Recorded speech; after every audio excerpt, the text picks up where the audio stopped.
আজকে আমি বানাবো সম্পূর্ণ ঘরোয়া উপকরণ দিয়ে সিমুই বা ভার্মিসেলি। এর জন্য লাগবে আমার সিমুই, লিকুইড দুধ, আমি কিছুটা গুঁড়ো দুধও নিয়ে নিয়েছি, আর লাগবে হচ্ছে আমার কাছে জ্যাগেরি পাউডার ছিল তাই আমি জ্যাগেরি পাউডার নিয়েছি, আর ঘি ইউজ করছি। আমি গুঁড়ো দুধটা একটু গরম জল দিয়ে গুলে নিচ্ছি। গুঁড়ো দুধ ইউজ করলে এর স্বাদটা একটু বাড়ে।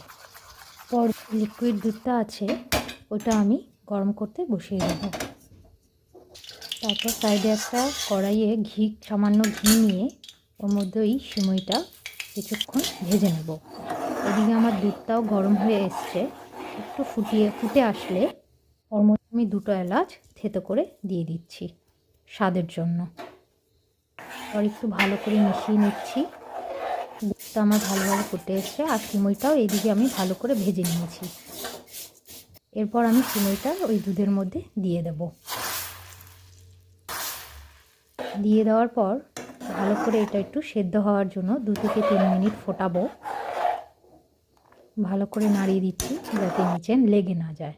দেখো দুধটাও ফুটে এসছে, অনেকটা ঘন হয়ে এসছে। তারপর আমি ওই লিকুইড দুধটা অ্যাড করে দিলাম এর মধ্যে। আবার ভালো করে একটু মিশিয়ে নিচ্ছি। আমি কিন্তু এখনও কোনো মিষ্টি যোগ করিনি। ভালো করে ফুটে এলে বা সেদ্ধ হয়ে গেলে অনেকটা ঘন হয়ে এসছে।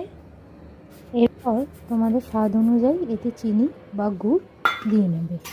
তারপর আবার ভালো করে এটা একটু মিশিয়ে নেব, আর একটু ফুটিয়ে নেব দুধটা আর একটু ঘন হয়ে আসা পর্যন্ত। দেখো সিমুই কিন্তু একদম রেডি। তোমরা এখানে চাইলে কেউ কাজু বাদাম বা কিশমিশ দিয়ে নিতে পারো। অল্প সময়ে তৈরি হয়ে যাবে এই সুস্বাদু সিমুই।